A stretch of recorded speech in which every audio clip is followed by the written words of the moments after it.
fools. Got that fire inside, we're rising up to shine. This is our time, yeah, we're feeling so divine. Oh, we're thriving, we'll be thriving, bold and free.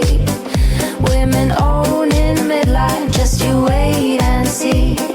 Dance through the changes with a heart so strong. This is our anthem, come and sing along.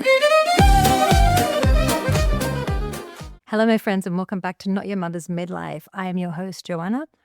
Okay, so today's episode is a little different. Instead of me breaking down my own research, I want to share a podcast episode that I listened to recently, and it's all about sex. Yep. This one was so good, and I think so important. I promise it's not awkward. Maybe it's a little bit awkward, but it's really interesting. Most women go through decades of marriage, menopause, and midlife without ever having an honest conversation with a doctor about their sex life. Men as well. Well, men don't go through menopause. And it's not because they don't want to have conversation, but because most physicians never get trained to have a conversation with their patients. The episode I'm talking about is from Unpaused podcast, where Dr. Mary Claire Haver sits down with Dr. James Simon. He's a professor of obstetrics and gynecology at George Washington University.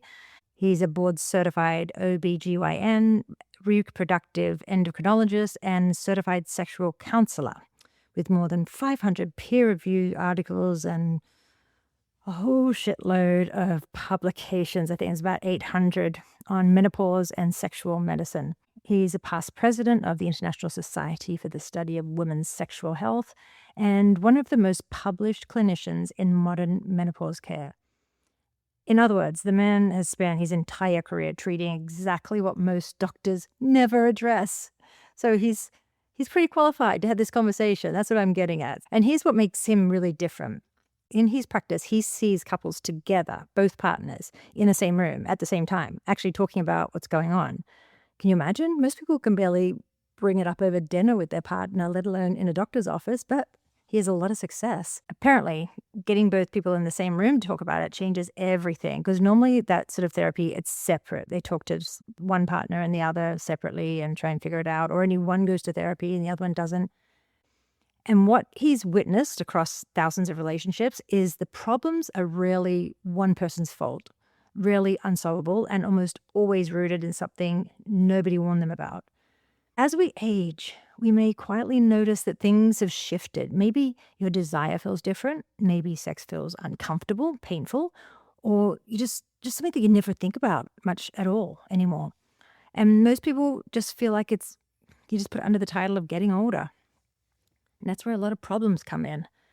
So in this episode, Dr. Simon explains that after menopause, desire often changes from spontaneous, like you just randomly want sex out of nowhere, to responsive, meaning it only shows up once things are already getting going. And you find yourself rarely or never instigating. It's only the partner who is doing the instigating. Is that the right word, instigating? It sounds like you're trying to start a fight, and sometimes it does turn into a fight, doesn't it?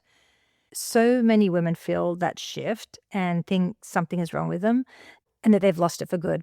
But they haven't. It's just biology that nobody ever explained to us.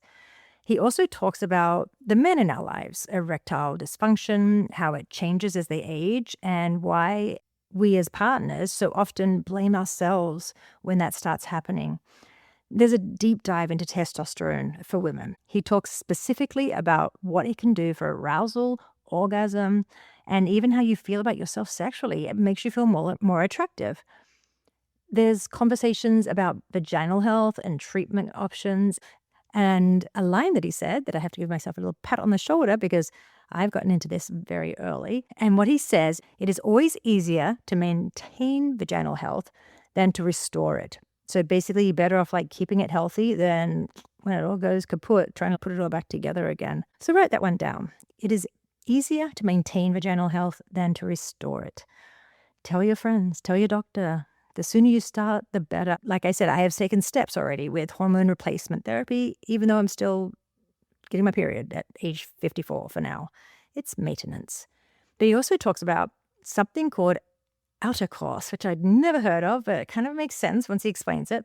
Ways to stay intimate when you're older, or you're injured, or there's issues and you can't have that intimacy. So you do outer core. So he explains what that is, which is very interesting.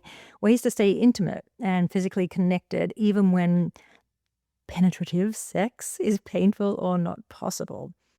And he also talks about something called I language, a way of talking to your partner and telling them what you need without it turning into an argument or a painful conversation. Oh, and he also talks about the sexual script, basically the autopilot a lot of couples, especially couples who've been together for a long time, slip into over time. That quietly kills desire. It just kind of starts fizzling out. Does that sound familiar to you? This episode might be for you then. I'll drop the link to the episode in the show notes so you can go and listen to it for yourself. And if you have a partner, send it to them too, or listen to it together. Share it, share. And the next episode is going to be about lubrication. I'm just kidding. Oh, maybe I'm not. I don't know. You have to wait and see. And until next week, I am Johanna, and this is Not Your Mother's Midlife. So bye-bye.